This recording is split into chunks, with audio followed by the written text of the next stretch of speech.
everyone and welcome back to my channel. We have finally come to the end of the year and this is my absolute favourite time for YouTube and my YouTube channel in general because I just love an end of year roundup. I love reflecting on the year and this will be my third year in a row that I've made one of these top 10 albums of the year video, and I'll be naming my album of the year, and it's just always so fun to do this and look back on it. So it is that time again. In this video I'm going to be talking you through my top 10 albums of 2023, and I feel like I always say this, but this year it has been so hard to narrow it down. There's been so many incredible albums. It's been an absolutely amazing year for music. So I had a little look back at my previous videos. My 2021 album of the year was The Silver Scream 2 Welcome to Horrorwood by Ice Nine Kills, and in 2022 it was Impera by Ghost. This year my album of the year has been one that I literally have not stopped listening to for the whole year. Obviously you'll have to wait until the end of the video to find out what that one is, but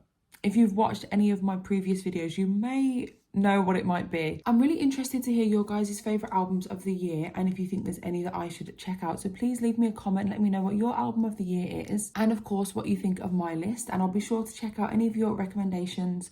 So without further ado, let's just get started. So these definitely aren't in order apart from my number one, obviously. The other 9 albums I'm going to talk about are in no particular order really. This isn't a ranking. I'm just going to talk about them individually, and it has been so hard to narrow it down this year. It really has. I'm happy with the ones I've picked. So the first album that I'm going to talk about probably comes as no surprise to anyone.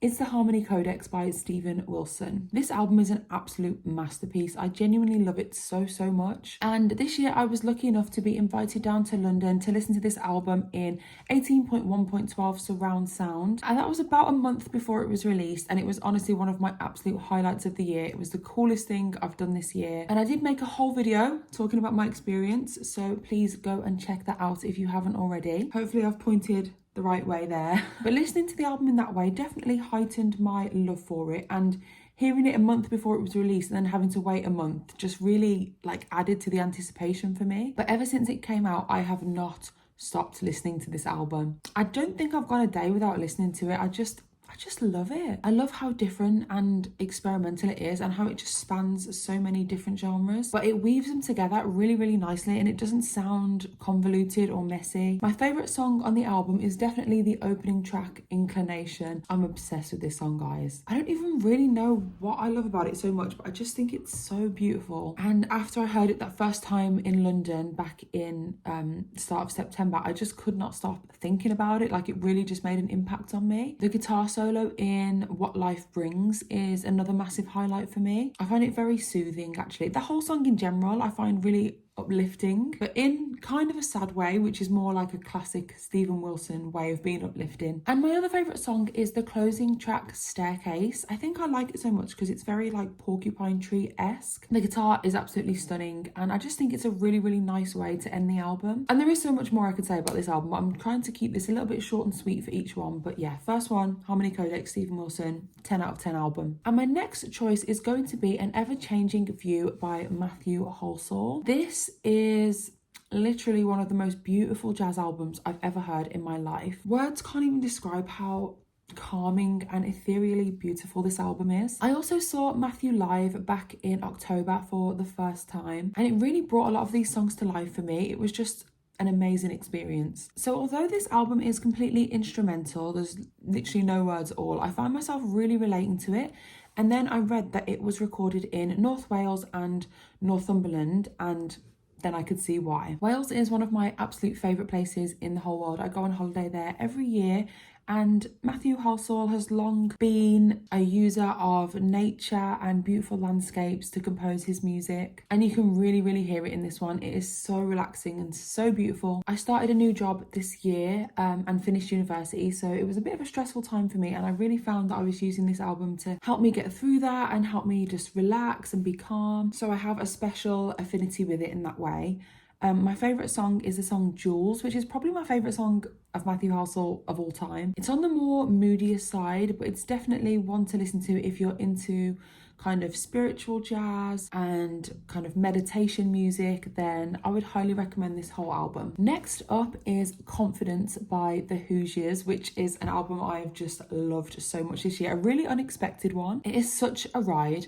Like, if I only had one word to describe this album, I would just say fun. I fell in love with it after my first listen, and I basically smiled the whole way through the album. It's so much fun. I actually think the Hoosiers are like a really underrated band. I don't hear people talk about them much, but they've got a really unique sound and a really amazing vocalist, and their songs are just so catchy. So I'm here to spread the word and tell everybody to go and listen to this album. Every song is genuinely so great. It's their first album in 8 years, which is crazy, but you can really hear like this call back to some of their older, more popular songs, but it's also very fresh, very new, kind of, some songs are quite topical. There's literally so many songs I could talk about because they're all amazing, but one of my favorites is the opening track, Making a Monster. It's so catchy and has such a big epic sound because of the full brass section that it makes use of, and it's one that you just literally want to listen to on repeat. Idaho is another good one, which is a very like upbeat, fun song about trying to cover up a murder. Things You Remember When You're Falling is my favorite song on the album. I love the chorus. It's got a really unique and interesting melody,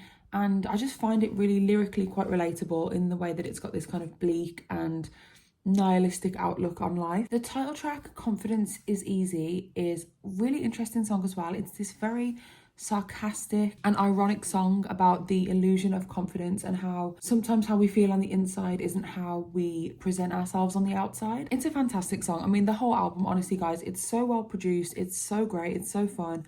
Go and give it a listen. Next up is This Is Why by Paramore, which is an album that I've seen a lot on people's lists this year, and you know what, rightly so. This was a great album, and I feel like it really made an impact in the music world this year. Now, I've loved Paramore since I was a teenager. They are a very, very special band to me. I'm very loyal to them. I'll always follow what they do, and I was so excited for This Is Why to come out, and I absolutely loved it straight away. I laughed, I cried, I literally felt all the emotions when I first listened to it, and there was something about this album that just felt very earnest and very honest and very relatable, and it spoke about real human experiences and emotions that we all feel. I just adore it, I really do.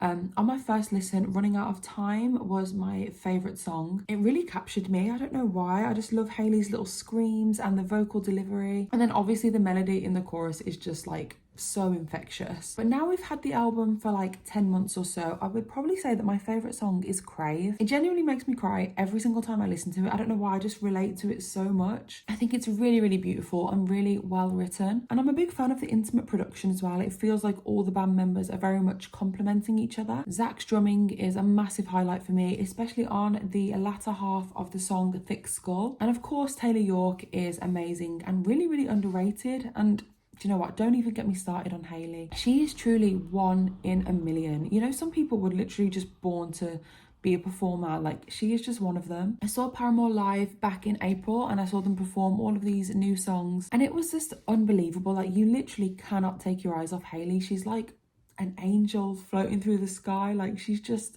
has this glow about her. I love her.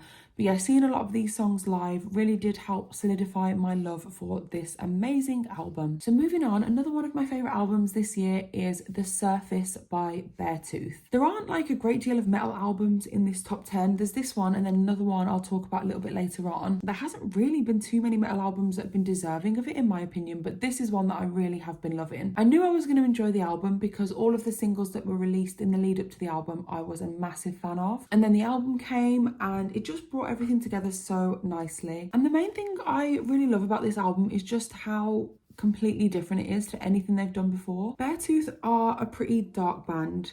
They're kind of known for a lot of their songs being about trauma, addiction, depression, and basically all of the darkness in the world. Caleb has been very, very open about his struggles, and he's always been a great lyricist, but this album has really shifted from any of those kind of topics to a much brighter, much vibrant and more hopeful vibe, and I just absolutely love it. This album has been dubbed positive metalcore because all of the songs have themes of kind of loving yourself, self-acceptance, you know, being a better person, celebrating life, and it's just come along at the absolute perfect time for me, and I've really just personally connected with this one. So lyrically it is very, very different from their previous work, but it still has that undeniable Beartooth sound. Caleb's vocals are just, they're like no other, really. I'm going to be saying this a lot, but I saw Beartooth live earlier this year. Obviously the album wasn't out then, so I couldn't hear any of the songs, but their stage presence, their sound, they brought such amazing energy. It was great. But anyway, my favourite song from The Surface is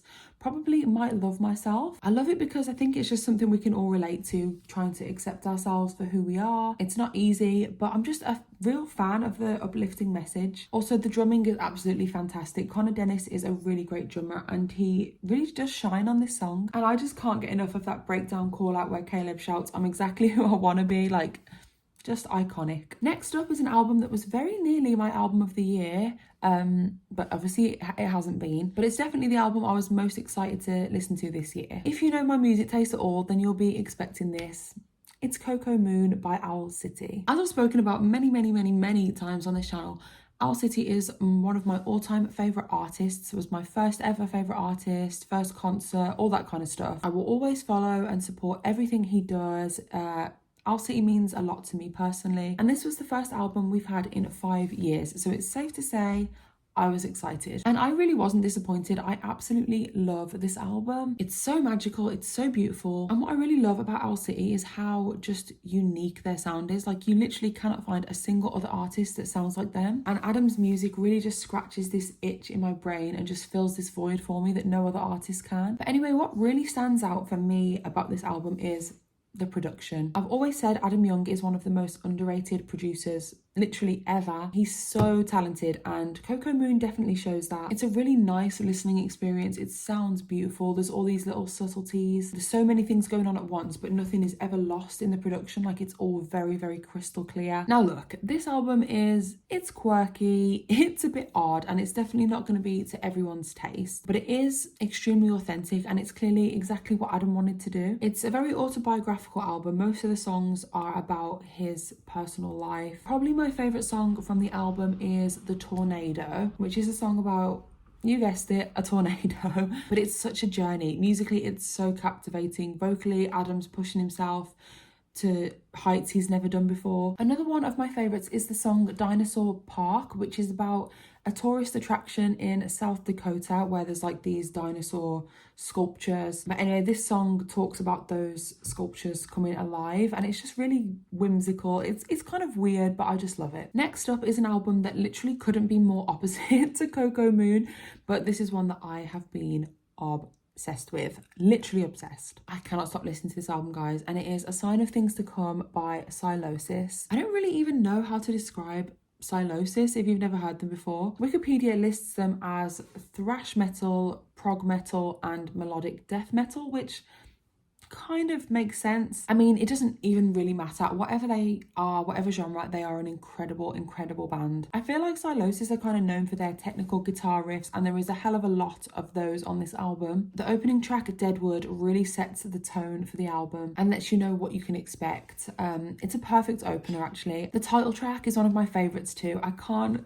get enough of Josh's shouty vocals. The man is actually a machine. I genuinely think he's one of the most underrated vocalists in the whole of metal. His screams are so brutal, but he has a really like soft edge to them, and the clean vocals as well are so good. Like, is there anything this man can't do? I'm also a really big fan of the pure rage that is seeping through this album. Josh said that the theme of the album is that kind of feeling of the anxiety that we all kind of have about the state of the world right now, and I really feel like they've captured that feeling. I can definitely relate to that sense of anger and uncertainty, and when I listen to this album I really can't do anything else at the same time. Like, it captures all of my attention. I need to just sit down and just listen and just enjoy. It's very visceral and very emotive, and honestly I have not felt this strongly about a metal album for years, probably. I also saw Silosis live this year for the first time back in November. They were incredible. They were so amazing, and when they played the songs from this album, I literally transcended and went to heaven. I literally thought I'd died and gone to heaven. I was just so in awe of Josh and in awe of the band that I actually cried.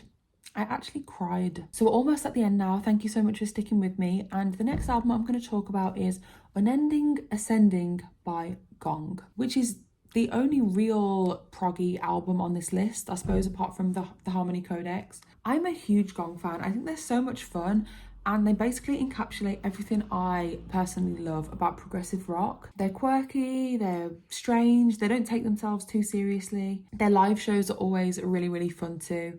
And I think they're one of the best prog bands in terms of transitioning from their earlier like original sound into their newer sound, obviously after the really sad passing of David Allen.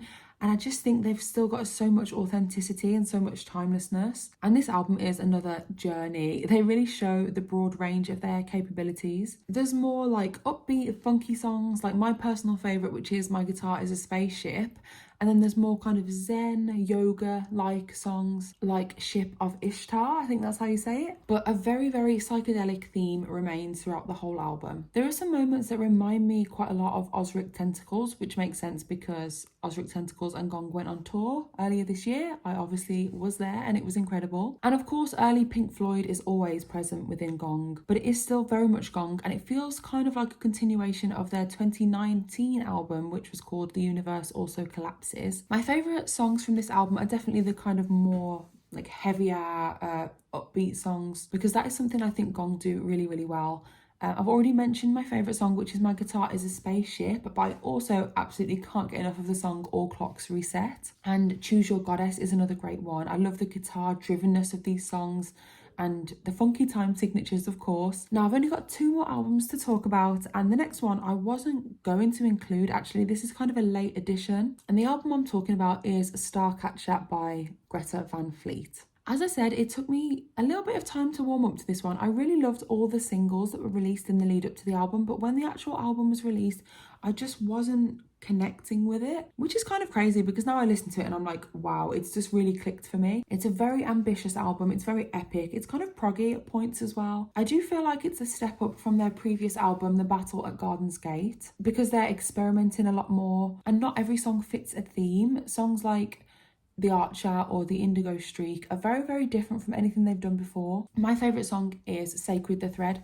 Ever since it came out as a single, I've had it on repeat. I absolutely love it. Josh's voice is just stunning, and I love the lyrical content as well. It's so creative and different. Another one of my favourites is the closing track, Farewell for Now, which is kind of a love letter to Greta Van Fleet fans and a love letter to live music. I kind of sound like a broken record again, I'm sorry, but I did also see Greta Van Fleet live back in November for the first time, and my mind was blown. It was like the most incredible experience. Here we go. I'm going to reveal my album of the year for 2023. Before I do that, I just wanted to give a tiny quick little shout out to some of the albums that I really did enjoy this year but didn't quite make it onto my list. So Much for Stardust by Fall Out Boy, The Burden of Faith by Of Sulphur, Severance by Guilt Trip, Take Back the Night by Starbenders, The Silver Chord by King Gizzard, Venom by Wargasm, and Cracker Island by Gorillaz. Okay, so my album of the year is Praise the Lord Who Chews But Which Does Not Consume, or simply Hot Between Worlds by Yves Tumor. It's actually scary how many times I've listened to this album this year. Like, it's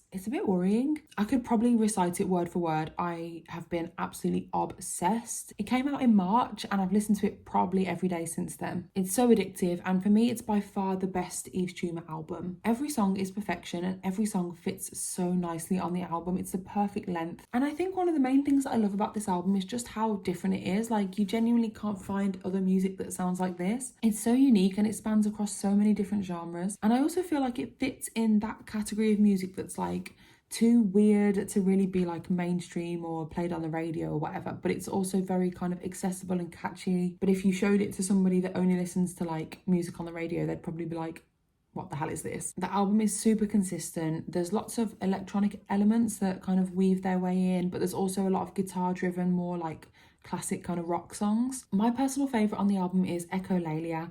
I just cannot get enough of this song. I don't know what it is that draws me in about it, but it's just so good. Another one of my favourites is Lovely Sewer, because I love the inclusion of the female vocals mixed with Eve's vocals.